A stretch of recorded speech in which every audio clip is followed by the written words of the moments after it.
Welcome to the intersection of technology, cybersecurity, and society. Welcome to ITSP Magazine Podcast Radio. You're about to listen to an episode of Tech Done Different podcast with Ted Harrington. Do you follow the pack or challenge the status quo? Join Ted as he explores how to succeed by going against conventional wisdom. You'll hear leaders in technology and security tell stories about how they achieve their success by doing things differently. Knowledge is power. Now, more than ever.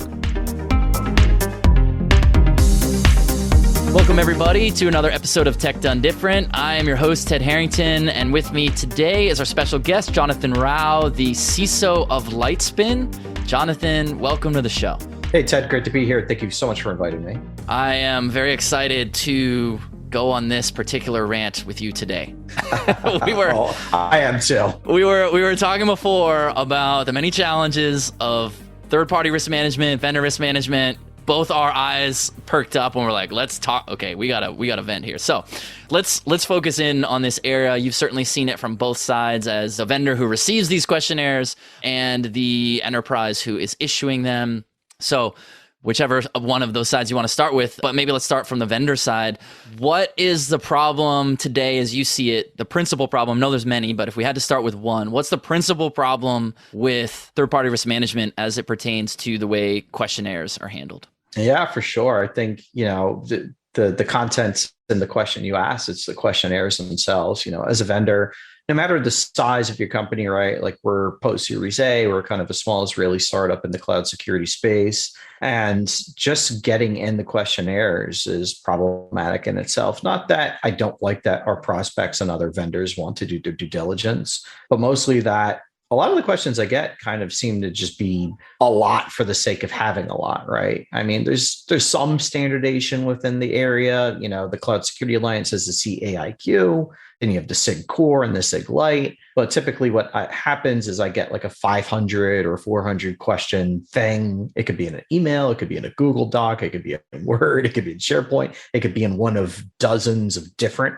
VRM tools I use. And for a typical security program, that's hard, right? Because you're not just draining resources from a man hours or, just person hours perspective from security. It could come from HR, it could come from legal, it could come from DevOps, from platform, from IT.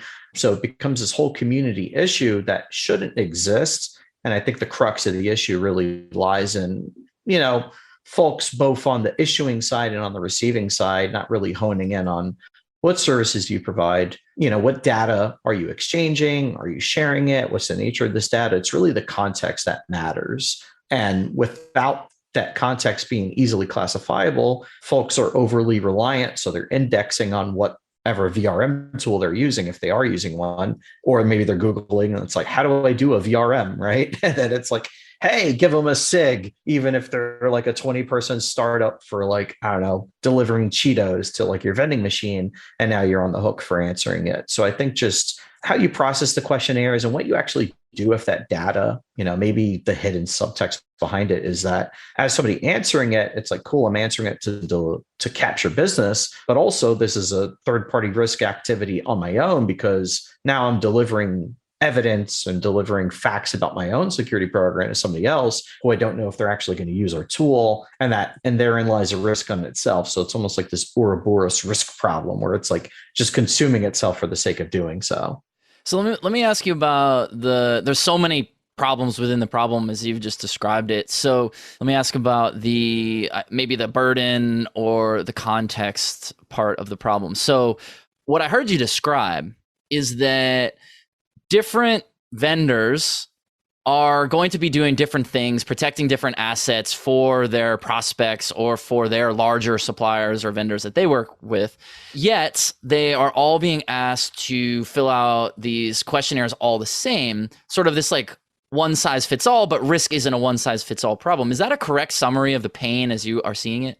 Yeah, no, it definitely is, right? So like within this like greater governance, risk compliance, and maybe you could even add in audit if you have an internal audit program, privacy into the mix of this, GRCAP problem. It's like a lot of the frameworks that you see out there, whether it's in the CSF within their identity vertical, or maybe it's even high trust, the HIPAA security rule, ISO 27001, whatever it is, there's typically something in there about a supply chain or about managing vendors. And for that, it feels that, vendor risk assessments are a very blunt force instrument, and that like, hey, for compliance requirements, I'm behooved to have some way to manage vendors. And what better way to manage vendors than just ask them a ton of questions?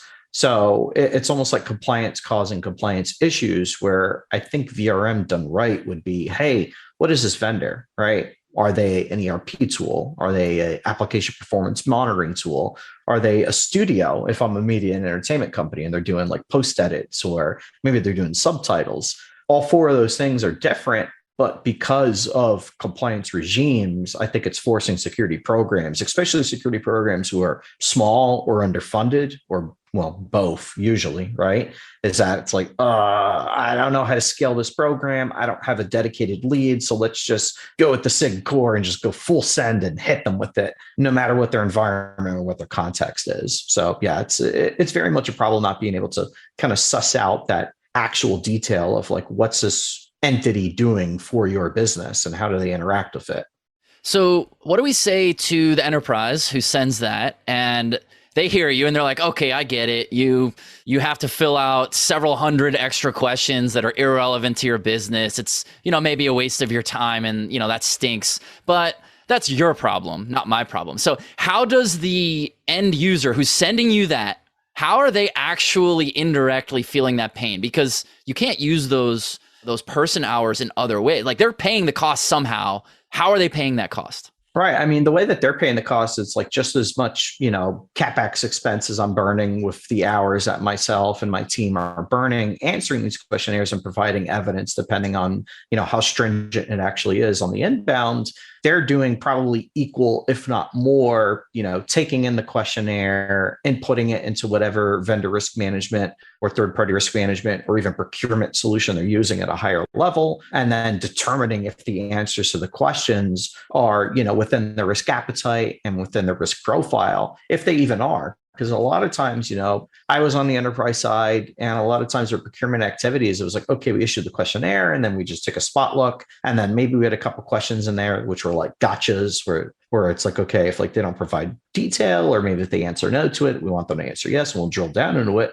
But the other questions are just noise. And, I actually posited this problem on LinkedIn a couple months ago after, I don't know, I probably used at least 2,000 VRM tools. I've had things come in Google Docs, Word, SharePoint, emails, text messages, phone calls, whatever it is. And I just had it. I was like, I'm tired of this crap. I really want it to stop. And people are like, well, I feel like it's security theater, except in the real sense of the world, right? Like, we use security theater as kind of like a blanket term to almost, as an admonition against just doing security for security's sake, of like this whole hand waving, like, you're doing stuff that really doesn't deliver value.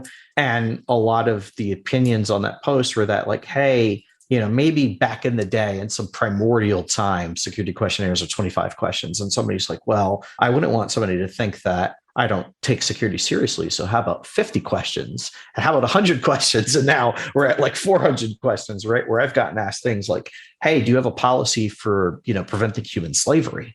And don't get me wrong, like, that's a real issue, right? That's like important, but yeah. The human trafficking industry is something like billions of dollars market cap, but it's like, I'm a small work from home startup. Like, no, I don't actually. And then you answer no to it. And it's like, am I going to get a follow-up from it? And in that case, I actually did it. So it's like, well, how important was human trafficking to the risk profile of that receiving vendor, right?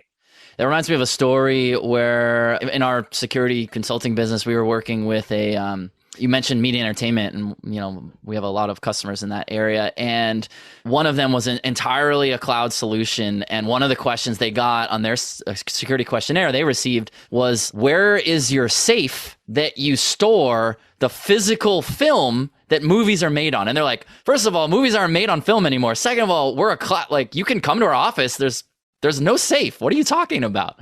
But they raised a flag because they failed that particular control, and it created all this unnecessary work for everybody involved. Because it's like, that was a violation of what the requirement was, but it didn't matter. It was not relevant. Yeah, it's you get a lot of those, right? Where maybe somebody has something flagged as like their kind of, claymore mine question in a way. And then you hit that thing and you get filled with security ball bearings and you're all mangled on the floor. And they're like, hey, you answer no to this question. Why? And it could be something like that. It could be like a physical control. And I can't tell you how many questionnaires, how many hundreds of specific physical asset management questions I've gotten where it's like, yeah, we have a physical location in Tel Aviv, right? So some of it is warranted. It's like, hey, like you use key cards, you have surveillance, you have like a perimeter firewall sort of thing. But then a lot of it is on the SaaS side. And it's like, well, we're SaaS, like software as a service, it's cloud delivered, and you're asking physical asset management related questions about a SaaS app, which you would think would trigger something on the issuing side, like,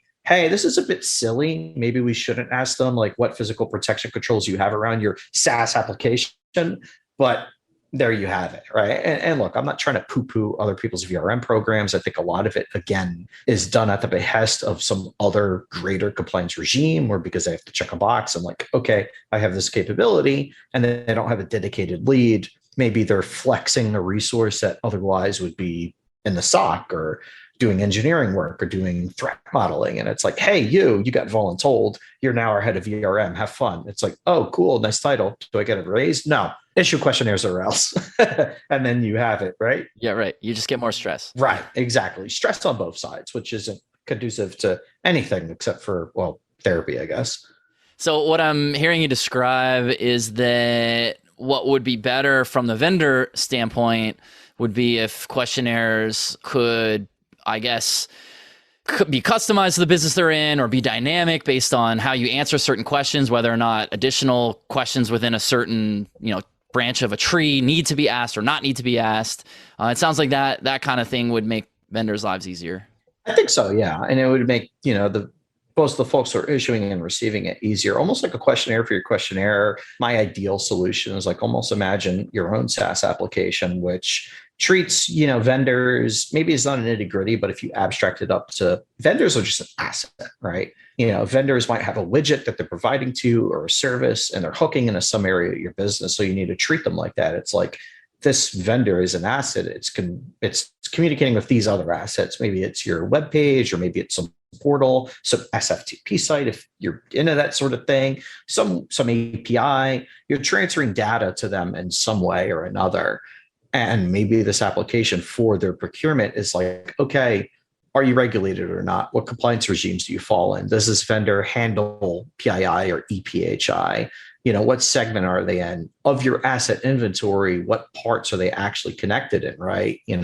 Almost like how a penetration testing firm would view it. It's like, what's in scope? What API, what website, what widget, what asset, right? And that might make more work at the onset where you're creating questionnaires that are, tailored to this kind of Boolean logic tree. But at the end of the day, you'll get much better signals, both inbounds about like, okay, I understand what this vendor is actually doing, where they're connecting in. And now instead of asking them 400 questions, of which only 25 are applicable, why not just ask them the 25 that are applicable, understanding what, their operational tempo is within your environment. And that helps you, kind of deduce the risks a lot better. And now if you're talking about like a regulated industry, like let's say financial, technology or banking, they even have things like fourth party risk, right? And it's like, how do you prove fourth party risk? It's like, well, if your third party risk program isn't strong to begin with, you have no choice as a third party to that third party to show that your third parties, now we're in this inception craziness, are actually secure, actually doing the right thing. So I think it behooves all of us to be able to, dial into that. And maybe if we're not using a SaaS application, at least as the head of vendor risk or procurement or whatever form you happen to be in, regardless if you're in security, because a lot of times a legal department or an HR department might handle these responsibilities. They should know enough that like, it's our project. We want to hire somebody or buy something for a specific thing. I should know what that thing is already. And let's, make cognitive questions about it at the onset instead of just doing the lazy thing and giving them 500 questions from a SIG core, a CIAQ, and then deciding whether or not we care about it later. Yeah, I like this conversation we're having because this is a critically important part of any security program, right? And your systems are only as secure as your, vendor supply chain. And so this process needs to happen. And I don't think anyone sending or receiving questionnaires would dispute that. Really what we're talking about is what's the better way to achieve the outcome. And it's not just the blunt way, which is send everybody 500 questions of which maybe at least half of them aren't applicable, because that's a waste for everybody, right? It's figuring out how do we do that better. So how can others who receive security questionnaires, so the vendors in this case, they receive the questionnaires, and it's not customized or whatever, and there's all this scope of questions that is not necessarily relevant, and it's going to waste everyone's time to kind of go down that path. How should vendors respond to that? Should they just fill in, not applicable? Should they ignore them? Should they put some other part of their story narrative into those? How would you recommend people do that? Yeah, for sure. So I think in a broad sense of speaking, that if you're issuing or in the position to have issued a questionnaire to you, you probably have a sales apparatus. Maybe they're inside sales reps, AEs, SDRs, BDRs, whatever you call them, XDRs. And that, probably talking to them, as a security leader in a SaaS, kind of B2B world, I have a great relationship with my sales leadership, my marketing leadership. And I do communicate to them the fact that it's like, hey, we're going to get a lot of inbound, here's an FAQ I could point you to maybe help suss out some of these issues, right? Because typically we will get something issued either because they're a regulated customer or a prospect, or because eventually they kind of burnt out the AE and the AE is like, all right, like just give a questionnaire to our security team. I don't want to deal with this. So that's one way to do it. It's like try to catch it higher up the sales funnel to begin with. And the other is just basic relationship management. Because at the end of the day, what is security without relationship management? In some perspective, you're having to talk to other people. And not a lot of people like this. And I don't mean it to sound confrontational, but you need to push back. And don't get me wrong, I'm guilty of not. Sometimes I get them, but I do it anyway because I just want to clear the hurdle. But other times, if I already have a good relationship because of my sales organization, I'm able to push back on them, not so much as like, I don't want to do this, right? Be petulant, but like, hey, is this really necessary? Like, what actual cogent information are you folks seeking? That's one way to do it. And that might not help you, but it'll help the next person down the line. And maybe the next person down the line doesn't get a ton of questions.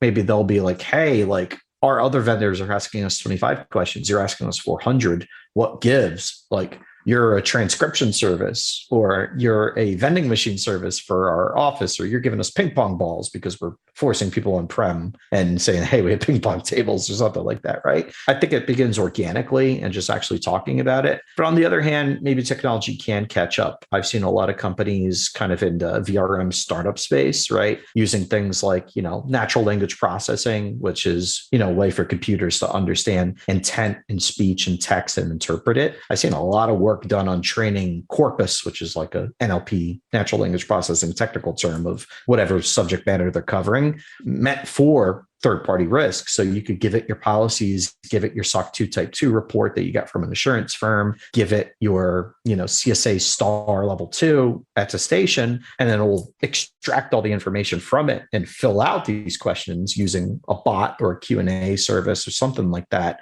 to at least alleviate the work. But I think that's just a Band-Aid, because still the context, the actual risk-based quantification around why you would manage a third party still needs to come to the front that, yeah, NLP is sexy and it's cool. Using it will help you as the person who's being issued the questionnaire answer it faster, but it's still not really getting to the meat of the issue. It's like, what risk does this vendor actually pose, if any, and how do I quantify it in the quickest way and show evidence back to whoever wants to see it, myself, my board, my third-party auditor, that like, yeah, we're actually assuring this vendor against the proper level of risk.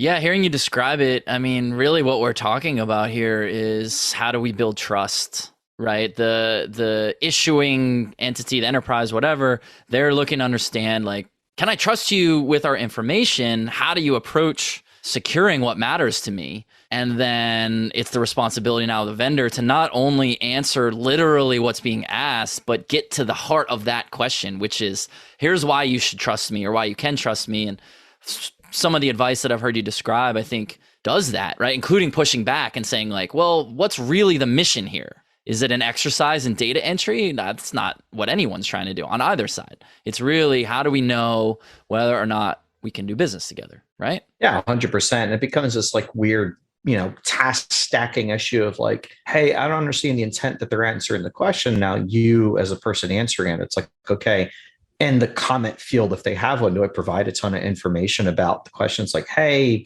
yeah, we do DLP and here's where our DLP touches and here's the product we use. And it's like, at the same front, do we want to disclose that? We're using X tool. Do we want to even go into this amount of detail? And then in the back of your mind, you're like, well, if I don't go into this detail, they're going to ask me follow-up questions. And I'm going to get stuck with this. Or if I don't provide detail, I'm going to be stuck with this, right? Like there's just so much ambiguity. And I think about, the pipeline of people, right? Or let's say you're hiring somebody who's entry level, wants to break in the industry, and maybe you give them vendor risk management as a core competency of something they have to do, whether they're an intern or an apprentice, or maybe an entry level engineer or otherwise.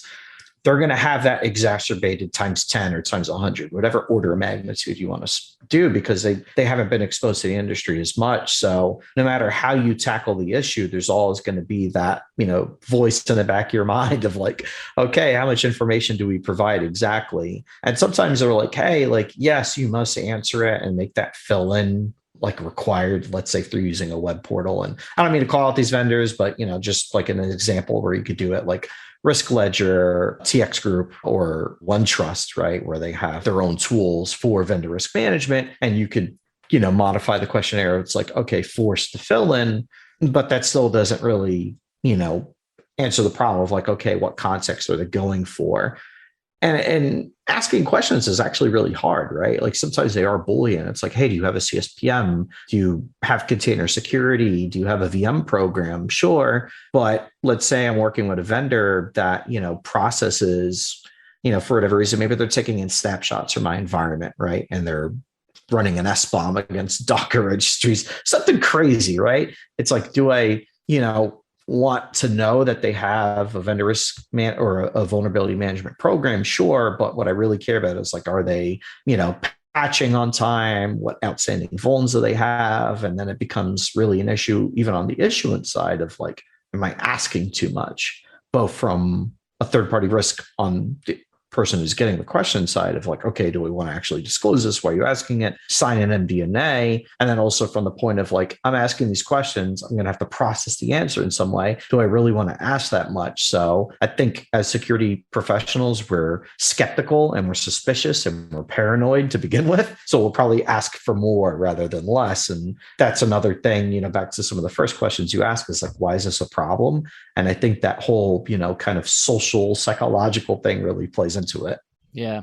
Yeah, no, that makes sense. That's a great way for us to sort of wrap up this particular conversation. And, as our time here comes to a close, is there any parting insights or ideas or advice that you want to leave with our audience before we finish? Yeah, definitely. So there's one thing I like posting about on LinkedIn. It's kind of a weird hashtag. It's more making fun of the whole juxtaposition acronyms that goes on, like DataSecOps is my thing, right? I believe that the modern security program, the revolution will be televised. I think the security revolution will be data driven. And vendor risk is an area that's ripe for disruption. So if you're listening and it's like, hey, I want a startup idea, I want to be the next billionaire and buy the Lakers, vendor risk management, do it right, kind of in a broad spectrum sort of way. But, harnessing that data about who you are as a business, right? That's your job as a CISO. That's your job as a security leader to understand how to secure your enterprise within the context of whatever business that is, no matter the size, no matter what you do. And that's how you could use that for vendor risk, where it's like, hey, here's the areas, here's my threat environment that's applicable to me. How can I issue questions that way? Pushback always, but, be empathetic at the end of the day. Whether you're issuing or taking these questionnaires, just know that probably people on both sides of the equation are miserable either way for it, and that eventually I think will come to a head. I don't think that questionnaire standardization is the answer. I think that, classification of objects being vendors, what they interact with is probably the answer longer term. And that eventually, we will find an answer to it with enough disruption and intact, but a lot of it does lie within the people in the process. I love it. Jonathan, you've been awesome. Thank you so much for spending some time with us together today. Yeah, thank you very much, Ted. It was awesome to be here. Thanks for the great questions, and I really appreciate it. Totally. So everybody listening, if you want to learn more about what Jonathan's up to or about the podcast itself, just head over to tedharrington.com/podcast, and we'll catch you next time. We hope you enjoyed this episode of Tech Done Different podcast with Ted Harrington. If you learned something new and this conversation made you think, then share itspmagazine.com with your friends, family, and colleagues. If you represent a company and wish to associate your brand with our conversations, sponsor one or more of our podcast channels. We hope you will come back for more stories and follow us on our journey. You can always find us at the intersection of technology, cybersecurity, and society.